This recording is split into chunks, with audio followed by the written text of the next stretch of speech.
podría tener... podría seguir gobernando, perdón. Estamos en comunicación directa con Alex Costa, periodista de España, que nos va a contar un poquito de estas internas, ¿no?, que han sucedido este fin de semana con estas elecciones en España. Hola, Alex, ¿cómo estás? Te saluda Omar, Agos y Polaco. ¿Qué tal? Buenas tardes, ¿cómo estás? Muy bien, ¿cómo va todo por ahí? Bueno, pues la verdad es que se respira un clima bastante tranquilo en lo que respecta al bloque de izquierdas, bien, con bastante incertidumbre en lo que respecta al bloque de derechas, porque sí es cierto que el Partido Popular, la derecha, ha ganado las elecciones, pero la mayoría absoluta no la puede alcanzar, ni incluso con Vox, el partido de extrema derecha. Por tanto, sabemos que el bloque de izquierdas es mayoritario, no llegaría a la mayoría absoluta tampoco, más cercano a la mayoría absoluta sí que estaría, y estamos a expensas de lo que decida o de lo que se negocie con los independentistas. Alex, a priori las encuestas decían lo contrario. ¿Qué pasó?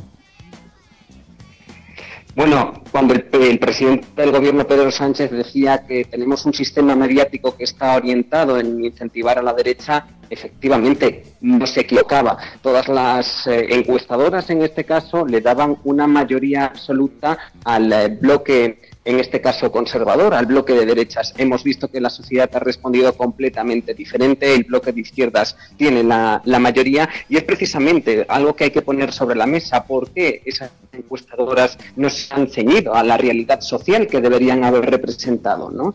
Sin embargo, el CIS, que es la demoscópica estatal, fue una de las que más se acercó al resultado final. Es cierto que daba como ganador al Partido Socialista, de cierta manera no es que sea ni mucho menos el ganador, pero sí en número de votos. La diferencia entre el Partido Socialista y el Partido Popular en número de votos son 300.000 votos. Cabe recordar que, bueno, somos 47 millones, no votamos esos 47 millones porque hay menores de edad, pero la cifra, la verdad es que es bastante significativa, es una diferencia mínima.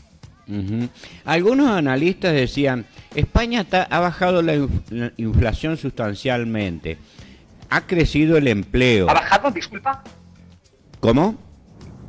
¿Qué habla? ¿Me decías que ha bajado sustancialmente?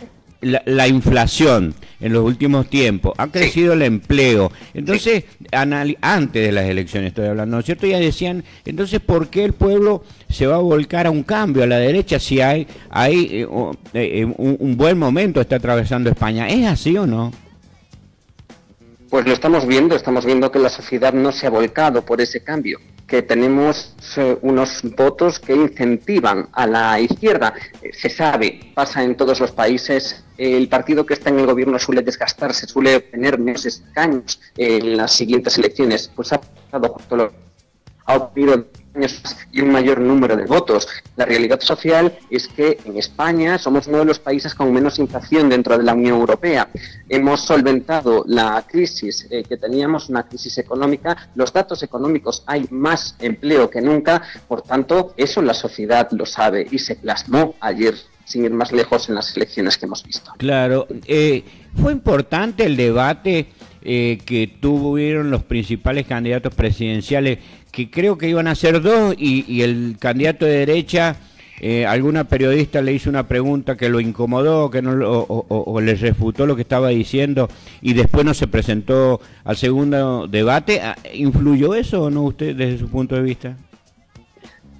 Hay diferentes escenarios. Hemos tenido un cara a cara entre los dos principales candidatos, entre Pedro Sánchez del Partido Socialista y Alberto Núñez Feijóo del Partido Popular. Un cara a cara que aparentemente el gran vencedor fue Núñez Feijóo, y después hemos tenido un debate electoral a supuestamente 4, que son los 4 partidos principales políticos a nivel nacional en España. Alberto Núñez Feijóo desde un primer momento rechazó acudir, precisamente porque se celebraba en Radio Televisión Española. La televisión pública decía que era una televisión partidista, por tanto no podría ir a ese debate, nada más lejos de la... ¿no?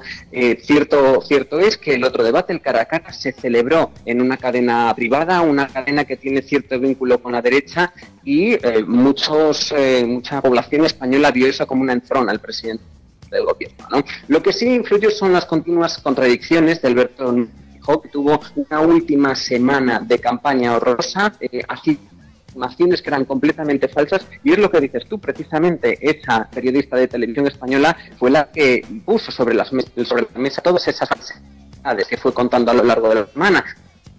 Por ejemplo, la revalorización de las pensiones conforme al IPC, decía que el Partido Popular, mientras que estuvo en el gobierno, lo había hecho, era mentira, incluso se llegó a con la periodista, su relación con un narcotraficante, con Marcial Dorado, decía que no conocía su, digamos, su quehacer, en este caso delictivo, sí lo conocía, y son múltiples contradicciones que le fueron restando importancia. Y hay que también tener en cuenta un dato bastante positivo, mientras que la extrema derecha está arrasando en Europa, prácticamente vemos como Italia, como Meloni tiene a su candidata de extrema derecha como presidenta, en este caso primera ministra de Italia. Vemos que aquí Vox, el partido de extrema derecha en España, ha bajado 19 escaños. Es una cifra bastante significativa, es un cordón sanitario a la extrema derecha del que tenemos que estar orgullosos.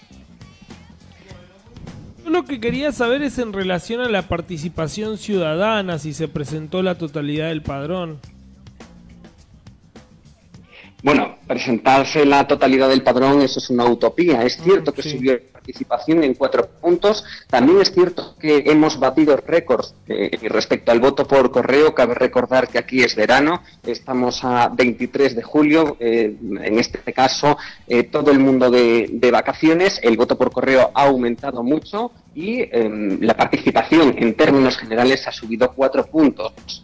Es cierto que la derecha llevaba alertando, no, estamos en vacaciones, no va a ir nadie a la urna a depositar su voto. Bueno, hemos visto que igual tenemos que celebrar más elecciones en verano, porque si la participación sube es un éxito de la democracia. Alex, para entender, el voto por correo es aquel que puede hacer el ciudadano español antes de las elecciones, mandar una carta con el voto. ¿Cómo es el sistema ese? Y tú solicitas voto por correo y automáticamente te dan de baja en el padrón presencial. Es decir, si tú te presentas presencialmente el día de las elecciones no vas a poder votar porque has solicitado previamente el voto por correo. Te llega a tu casa un sobre con las papeletas de los diferentes partidos políticos. Si tú te acercas a, en este caso, una oficina de correo, que es, digamos, la empresa pública que se encarga de distribuir las cartas para depositar ese voto. ¿Y puede hacer días previos? Claro, ¿ese servicio de correo es gratuito? Sí, es completamente gratuito. En España el votar es un derecho y evidentemente completamente gratuito. Muy interesante la forma, ¿no? Muy interesante. Claro, por eso uno venía leyendo varios días antes, ya ha votado, bueno, un cierto porcentaje de la población española y algunos, bueno, ¿cómo van a votar si todavía no son las elecciones? Y es el voto por correo, justamente. Claro. Eso sí, lo que no se sabe es que se vota por correo, porque eso se sabe el propio día, entre otras cosas porque se empieza a contar ese propio día cuando cierran los colegios electorales, a partir de las 8 de la tarde. Se sabe, digamos, un porcentaje de inscriptos que hay, bueno, y que va a votar, pero no qué contiene cada sobre, por supuesto. Se abre el día de la votación. Y es que... Claro, pues si no, influiría... Y es que además... Sí. Claro. Además fue un éxito no solo de participación, sino de participación activa, porque el 93% de las personas que pidieron ese voto por correo votaron. Por tanto, queda un 7% que es cierto que no ha votado, pero por circunstancias propias. En ningún caso por circunstancias debidas a la empresa de mensajería. Muy bien, porque así los españoles pueden organizar su vida más estando en vacación, en la época más linda que allí tienen, disfrutar del verano. Bueno, una opción es votar con anticipación por correo y gratuito.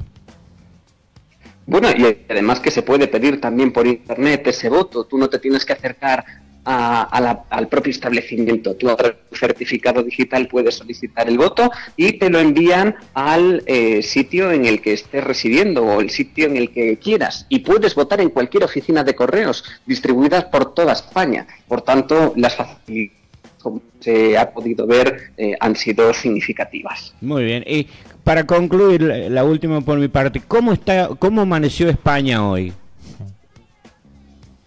Bueno, hoy España amaneció ante un panorama de incertidumbre porque no se sabe exactamente qué es lo que va a pasar. Se cree que se va a llegar a un pacto de izquierdas, a un gobierno de coalición como el que estamos teniendo ahora, un gobierno del Partido Socialista y de Sumar, que es una coalición de izquierdas, pero es cierto que para eso necesitamos el apoyo de los partidos independentistas catalanes, en la última legislatura lo hemos tenido. En esta legislatura, bueno, tenemos que contar con otro partido independentista, el partido de Carles Puigdemont, el partido Junts, que evidentemente él exige unas condiciones bastante altas para dar ese sí a la investidura de Pedro Sánchez. Entonces, bien, claro, amanece ante un panorama de incertidumbre, pero puede ser un panorama que finalmente se incline por esa formación de gobierno de izquierdas. ¿Y cuáles son los plazos para la formación de gobierno? Bueno, nosotros los plazos que tenemos es desde el momento en el que se presenta un candidato, hay concretamente 3 meses de plazo, ¿no? Es cierto que ahora estamos en funciones, el presidente del gobierno es el presidente en funciones, hasta que haya un candidato, en el momento en el que haya un candidato empieza a contar ese tiempo. Núñez Feijóo dice que va a intentar formar gobierno, cierto es que el número de escaños no le da, entonces probablemente sea Pedro Sánchez el que finalmente se anime, aunque previamente lo haya hecho para dejar ese desgaste patente, ¿no?